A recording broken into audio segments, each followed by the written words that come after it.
4, chapter called Abundance of Lotuses.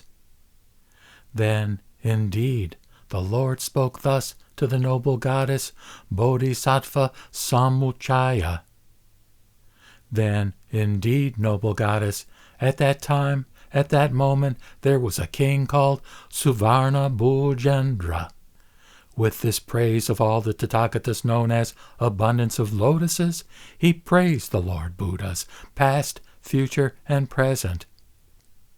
Those Buddhas of former times, and those who are now and dwell in the 10 directions of the world, I do worship to those Buddhas. I will praise all those Buddhas. Each one is an excellent sage, calm, composed, pure. His limbs shine with the color of gold. The Buddha's voice is the best among all kinds of sounds. He has the Brahma voice with the sound of thunder. He has hair like a bee, a peacock, or a plant, blue, very curly, like the blue jay. His teeth are very white, like a conch shell or snow, continually shining, brilliant as gold. His eyes are blue, expanded, very flawless, blue like the color of the blossoming blue lotus. His fine, broad tongue is like a lotus or gold, shining like a lotus, resembling a lotus filament. He has a circle of hair on his face that resembles the conch or a lotus fiber, turning to the right and the color of beryl. The sage's eyes are fine, like the waning moon, resembling the shining of bees. His nose has a point which is golden, soft as gold, high on his face, continually expanded. All the Buddhas have a taste which is, chief of all, excellent, best, always tender. He has excellent hair pores for each hair. As soon as his fine hair emerges, it turns to the right. His fine neck is blue and shining like a peacock's, with rings of hair upon it that are blue and resplendent. His limbs shone at the moment of birth and filled all the worlds in the 10 directions, so that the endless woe in the 3 worlds was extinguished, and beings were made content with every blessing.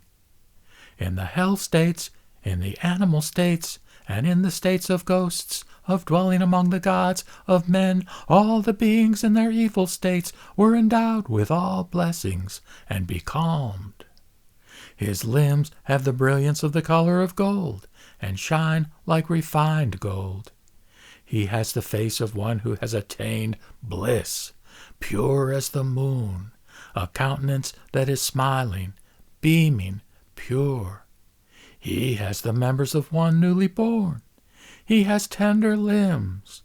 His excellent heroic gait is like a lion's. His long hands and very long arms are like sprouts of the sal tree, shaken by the wind. He sends forth a ray, beaming and shining the distance of a fathom, blazing like 1,000 suns. He is an excellent sage, with choice, pure limbs, shining upon all the endless spheres. By reason of the shining of the brilliance of the Buddhas, the multitude of moons and suns in the endless hundreds of thousands of spheres all become lustreless. May each being see the Tathagata sun in the endless hundreds of thousands of spheres, the Buddha sun, who is like a light to the world, among hundreds of thousands of Buddha suns. Each Buddha has a body equipped with hundreds of thousands of merits, his limbs adorned with all virtues. The Buddha's arm is like that of the best riding elephant. The brilliance of his hands and feet is very bright and very pure. Equaling and resembling the dust on the earth's surface are those past Buddhas who are numerous like the fine dust, and those who will arise numerous like the fine dust, and those who are now numerous as the fine dust. To those Buddhas I do worship, faithful in body, voice, and mind, with gifts of flowers, with gifts of fine perfumes, with 100 praises, and with a happy mind. Even with hundreds of tongues, the Buddha's virtues cannot be told in thousands of eons, for the virtues of Buddhas which have turned out well are their essence, are excellent, various, numerous. And the virtues of a single Buddha cannot be stated with 1,000 tongues. In any case, it is impossible to tell the details of a single virtue of all the Buddhas. If the whole world, including the gods, should become an ocean full of water as far as the peak of existence, the water can be measured to a hair point, yet not a single virtue of the Buddhas can be measured. Praised, extolled by me are all the Buddhas with body, voice, and believing mind. Whatever excellent fruits there will be of the merits accumulated by me, may beings thereby touch Buddhahood. When the king had thus praised the Buddha, he made the following resolve. Wherever birth may occur for me in endless future eons, may I see such a drum in my dream. May I hear such a confession there. May I obtain there in every birth such a eulogy of the Buddhas as the excellent abundance of lotuses. May I hear in my dream the endless, peerless Buddha virtues, which are hard to obtain, even in thousands of eons. And may I expound this during the day. May I deliver beings from the ocean of woe. May I fulfill the 6 perfections. Afterwards, may I obtain supreme enlightenment. May my sphere be without a rival. As a fruit of the fruition resulting from the presentation of the drum, and by reason of the praise of all the Buddhas, may I see face to face the Lord Shakyamuni. May I there receive the prophecy. These children, my 2 sons, Kanaka Bhunjendra and Kanaka Prabha, may I obtain both children there, supreme enlightenment and the prophecy. For those beings who are without dwelling, without protection, deprived of a refuge, and plunged in troubles, may I become in future time their protection, resort, and refuge.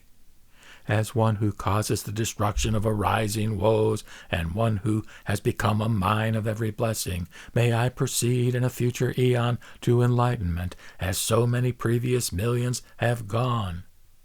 By the exposition of the Suvarnabhasottamasutra, may the ocean of evil be dried up for me. May the ocean of acts be destroyed for me. May the ocean of impurities be destroyed for me. May the ocean of merit be filled for me. May the ocean of knowledge be purified for me. By the excellent splendor of flawless knowledge, may I become the ocean of all virtues. Filled with jewel-like virtues, with the virtues of enlightenment, by the power of this Suvarnabhasottamasutra and its confession, may there be for me splendor of merits. May the splendor of enlightenment be pure for me. By the excellent splendor of flawless knowledge, may there be splendor of body for me. By the shining of the splendor of my merit, may I become distinguished in the whole triple world. Continually endowed with the power of merit, a deliverer from the ocean of woe, and like a sea of all blessing, may I proceed to enlightenment in a future eon.